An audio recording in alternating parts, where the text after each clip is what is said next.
and a very warm welcome back to Badminton Weekly with me, Jasmine Lim.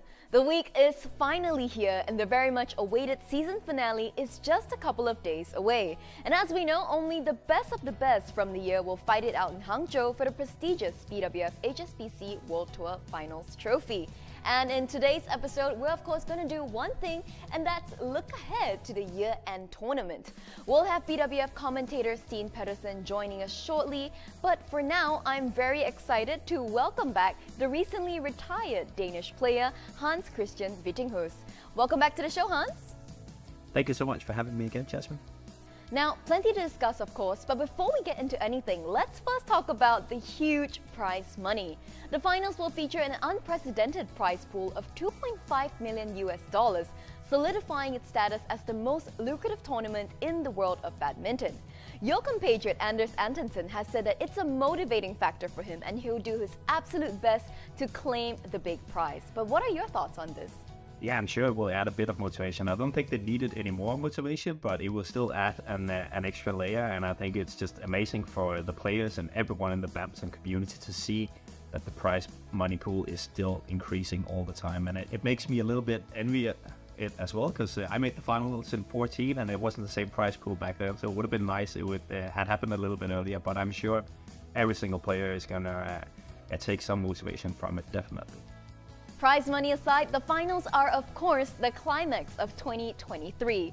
With how packed the calendar has been this year and the addition of the pressure, as well as the tournament's format into the mix, we can expect some surprise results coming out of Hangzhou this week, can't we?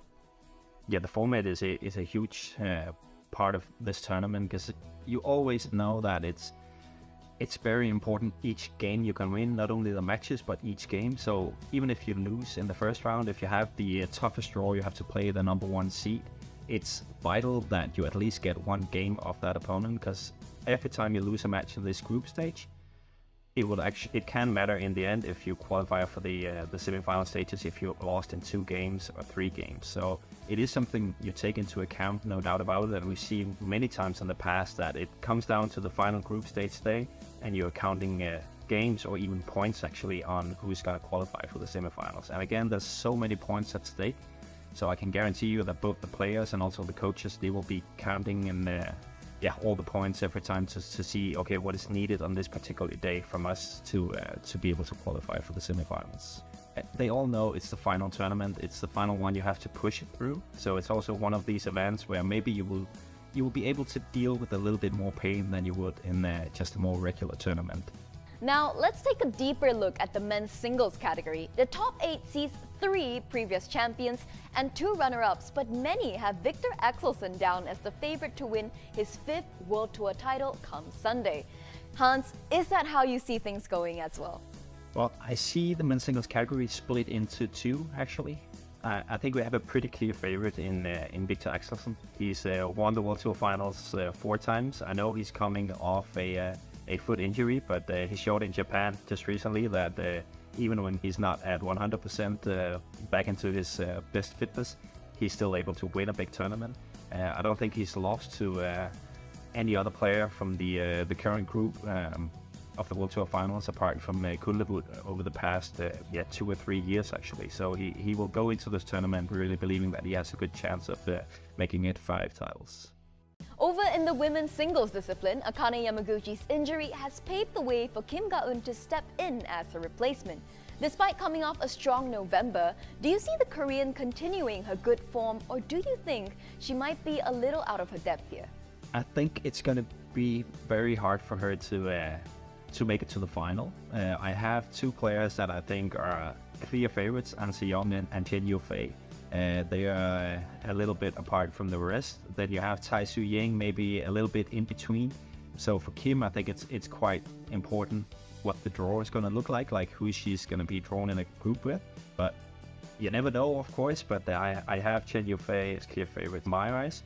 I think she really has stepped up after both Yamaguchi and An Se-young got injured. She really showed, we already knew that she was like right up there and she was able to challenge them, but she really shown that she is the one that can take over that number one spot from those two players. With their current form in mind, I actually think she should be the bigger favorite in this tournament compared to Han Se-Young. 之前虽然没在杭州打过比赛，然后有过亚运会之后，我觉得还是很享受整个主场的一个氛围，所以我觉得应该会比，因为之前亚运会第一次在杭州其实有点紧张，但我觉得经过那次之后自己也有成长，所以我相信下一次杭州会更加好。 Earlier in the show, you mentioned that this is one of the few tournaments where players will push hard even if they're not at their 100%. Now, both the Korean women's doubles pairs could be doing just that this week as both duos are coming back from injury. How challenging do you think it is for them to dive straight back into the deep end? I think what we saw from Kim and Kong lately was two first round losses. They even had to pull out in one of them. So it's a little bit of a question if they are actually 100% fit and ready. We will have to wait and see. But it's a tough task going from a long injury layoff to two first round losses and then expect them to just hit it straight out of nowhere basically in the group stage, where again you have to play only quality players so you don't get like a soft start or anything. For the other Korean pair, my expectations are maybe a little bit higher because I also kind of feel like they've shown more promise over this year. They were the main challengers for Challenger from China. I think it's going to be tough for them to challenge Challenger because they've been in like really crazy good form lately. But I expect that Korean pair also because Lee So-hee, she has so much experience and she's played so many big events that maybe they can get back into the rhythm a little bit easier. And I guess that since they're playing, they must be ready. So I also expect them to still be challenging for at least making the final actually. Just like Lee So-hee, Jung Soo-wei and Hwang Ya-kyung are also no strangers to big tournaments. Now, they've continued their high standards this year, but they've had a few close fights with their compatriots Feng Yan-zhe and Hwang Dong-ping. Now, Hans, who do you think has the upper hand here? I think it's really difficult to say. I kind of felt like this entire season that for a few weeks the momentum is with one pair, and then the next 2 weeks it's with the other pair. I feel like they can beat each other on the day. I would still say because Zheng Siwei and Hwang Ya-kyung, they have so much experience and they've won so many tournaments. I would have them rated maybe just a tiny bit higher, but it's so close. And I think those two pairs, even though Seo and his partner they've challenged them since the World Championships, I still have the two Chinese pairs a rung above everyone else. It's for those two pairs to kind of lose the tournament. All the other pairs have a chance. We also have the Hong Kong Chinese pair who's been playing really well, and they're definitely a dark horse because on their day they have the game to give everyone else a lot of trouble. Thank you, Hans, for setting up those 4 disciplines very nicely for us. Now to look at the final category, the men's doubles, we have BWF commentator and former Danish head coach Steen Pedersen as he takes a closer look at the world number ones, Liang Wei-kung and Wang Chang, and their chances of getting on the top step at their home ground. Take it away, Steen. Hi, I'm Steen Pedersen, BWF commentator. In today's episode, we're going to take a closer look at the world number ones in men's doubles, Liang Wei-kung and Wang Chang from China. So 2023 has been a very interesting year in terms of men's doubles. I recall an episode in the opening of the year where I went through the dominance of Indonesian men's doubles, and that has definitely come to an end here in 2023, you have to say. So the new world number ones is from China, Liang and Wang. And the thing is, I'm actually not that surprised because they gave some tastes last year already in 2022 that they were a really, really strong combination. They started out the year well in finishing second in Malaysia Open and winning the India Open. I think winning India Open really gave them some confidence that they've been able to build on throughout the rest of the season. When you look at their playing style, it's quite obvious that they like to attack and they like to have Wang Chang at the front of the court, whilst Liang Wei-kung is the guy taking care of the backcourt if they were able to decide all the time. Wang Chang, the former world junior champion, his natural habitat is clearly at the front court. He's one of the best front court players that have emerged in Chinese men's doubles for the last 10-20 years, I think. And his responsibility is to finish off the rallies and to make sure that they get on the attack, secure the initiative at the front court. Liang Weikong on his side is the preferred backcourt player. He's got a big smash, and that's a fantastic asset to have, because the power of the smash means that he gives a lot of opportunities to his partner on the front court, Wang Chang. If he had a little bit of a softer smash, Wang Chang wouldn't get as many possibilities as he does. The things that makes Wang and Liang really hard to play against is that when you have these distinct roles, front court player, back court player, as an opponent, you obviously want to switch them around. The problem is that Liang Weikong, he's got a really good tumble serve. That's one of the situations where you want to challenge when he's serving. You want to play back at him at the front court, perhaps get him to lift. He's a little bit more prone to lift than his partner. But the extremely good tumble serve from Liang Weikong makes it really difficult. One of their development areas, in my opinion, is to sort of find the right game plan against soft play. We can see that the players that play softer shots try to put it below the tape and play steep against them have a bit more success than pairs that go into this fast-paced flat game or doesn't get out of the defense, because Wang Chang and Liang Weikong at the backcourt maintains the attack so amazingly.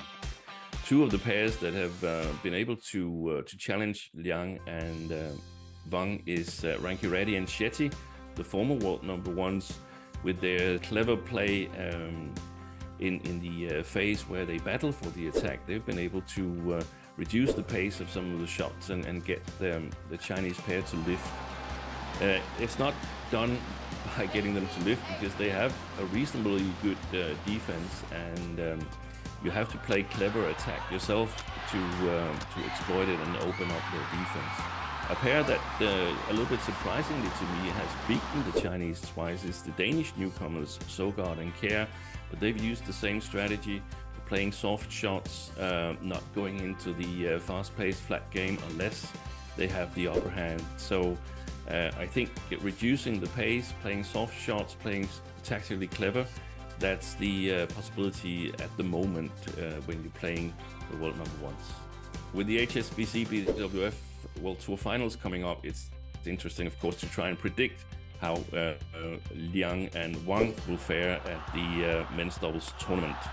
It's in Hangzhou, a new host city for the finals, and the most important thing, in my opinion, is that it's home soil for the two Chinese pairs. And apart from the Asian Games, well, then it's very interesting that Liang Weikong and Wang Chang, they've actually won both China Open and China Masters. So I think they must definitely be amongst the top favorites to take the title.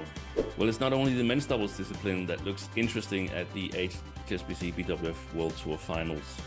All 5 disciplines looks very competitive, and I think we're in for a great tournament in Hangzhou. The competition starts on Wednesday. We'll be covering all the matches, and I'll be in Hangzhou commentating. I hope you'll join us. Thank you, Steen, and once again, a big thank you to Hans-Kristian Vittinghus for being with us earlier in the show. Now, as Steen mentioned, be sure not to miss out on any of the action from the HSBC BWF World Tour happening from the 13th of December all the way through to the 17th. For those of you guys on the move, catch up with the latest news, match updates, and statistics on our BWF app, Badminton for You. And of course, share your thoughts, comments, and questions with us on our YouTube and Facebook pages.